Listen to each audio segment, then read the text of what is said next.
ناظرین کرام السلام علیکم ورحمۃ اللہ وبرکاتہ۔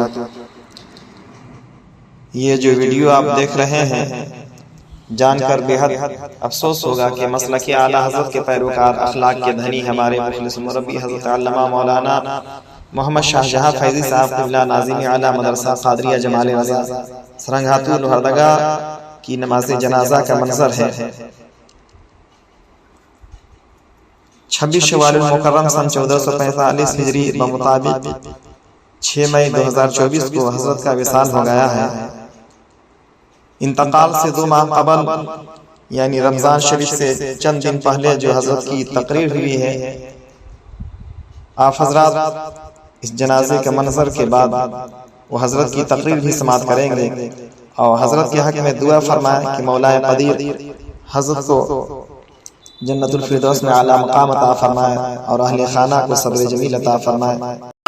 سن لو، اگر آپ نے چل کر کے 11 مہینے تک اگر آپ نے گناہ کر لیا ہے، آپ نے چل کر کے اپنے پاؤں کو گنہگار اگر بنا لیا ہے، آپ نے کسی ہاتھ سے اپنے آپ کو اگر گنہگار بنا لیا ہے، آنکھوں سے دیکھ کر آنکھوں کو گنہگار بنا لیا ہے اور سراپا گنہگار ہو گئے ہو، تو میرے آقا جناب احمد مجتبیٰ محمد مصطفیٰ صلی اللہ علیہ وسلم کے تھوکنی کے قریب آ جاؤ۔ اسی تھوکنی کا نام ہے روزہ، اس روزے کے قریب آ جا، رمضان کے مہینے میں اتر جا۔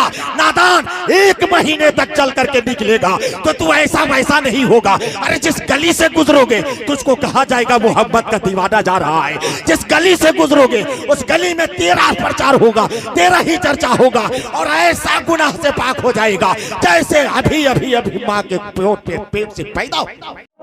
آقا کریم نے فرمایا اس کا کفارہ دینا چاہو گے کہ سرکار جو فرمائے میں کروں گا میرے آقا؟ تو سرکار نے فرمایا کہ تم اس روزے کا کفارہ یہ ہے کہ 60 روزے رکھو اور 1 روزے اس فرض کے قضا رکھ لینا تاکہ تیرا 61 روزہ ہو جائے، تیرا کفارہ بھی ادا ہو جائے گا، تیرا روزہ بھی ادا ہو جائے گا۔ تو وہ صحابی رسول کھڑے ہو گئے، سر کو جھکا لیا، سر کو جھکا لیا، کیا سرکار اور کوئی راستہ نہیں ہے؟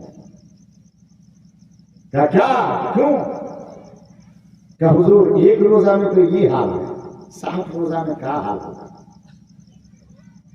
1 روزہ میں تو یہ معاملہ ہے سرکار کہ ہم بچ نہ سکے اور 60 روزے پے در پے رکھوں۔ آقا یہ ہم کو تو مجھے ایسا احساس ہوتا ہے کہ جب 1 مہینے کا یہ عالم ہے تو 2 مہینے کا عالم کیا ہوگا؟ سرکار کوئی اور دوسرا راستہ نہیں؟ تو آقا نے فرمایا اچھا دوسرا راستہ چاہیے؟ کہاں سرکار؟ کہا ٹھیک ہے تو پھر 60 مسکینوں کو پیٹ بھر کر کھانا کھلاؤ۔ تو صحابی سوچنے لگے یا اللہ یہ 1 دن کا کھانا تو میرا میسر نہیں ہوتا، یہ 60 آدمی کو کہاں سے کھلاؤں؟ آقا کی بارگاہ میں عرض کیا یا رسول اللہ میرے پاس اتنی استطاعت نہیں ہے مولا کہ میں 60 مسکینوں کو کھانا کھلا سکوں، آقا کچھ تو کرم کر دیجئے۔ آپ کوئی راستہ نہیں۔ تو صحابی رسول روکے کونے سے اور کونے میں دھاڑے مار مار کر رونے لگے۔ خدا کی قسم اگر کسی مسلمان بھائی سے کوئی غلطی ہو جائے تو فوری طور پر دنیا ہی میں توبہ استغفار کر لو، کیونکہ وہاں کے عذاب کو برداشت نہیں کر سکتے۔ یہی توبہ چلنا سب کچھ کر کے صاف ستھرا ہو کر کے مرو۔ خدا کی قسم وہاں کے ذرہ برابر بھی اگر عذاب دے دیا جائے نا تو ہمارا جسم برداشت کے لائق نہیں۔ وہ صحابی دیوار کے سامنے ٹیک لگا کر کے زارو قطار رو رہے ہیں، کہہ رہے ہیں مولا میں تو تباہ ہو گیا، نہ تو میرے پاس 60 مسکین کو کھانا کھلانے کے لیے میری دولت و ثروت ہے مولا، نہ تو مجھے 60 روزے رکھنے کی استطاعت ہے، اے پاک پروردگار میں تو تباہ ہو گیا۔ اے رب ذوالجلال تو ہمارے گناہ کو معاف فرما دے۔ اے رب ذوالجلال ہم نے تیری فرضیت کو چھوڑا ہے مولا، تو رحیم و کریم ہے مولا، تو معاف کرنے والا ہے مولا، اگر تو چاہ لے تو تیری فرض بھی تو اپنے فرض کو بھی معاف کر سکتا ہے مولا۔ اے رب ذوالجلال تو معاف کر دے۔ زارو قطار رو رہا ہے، روتے روتے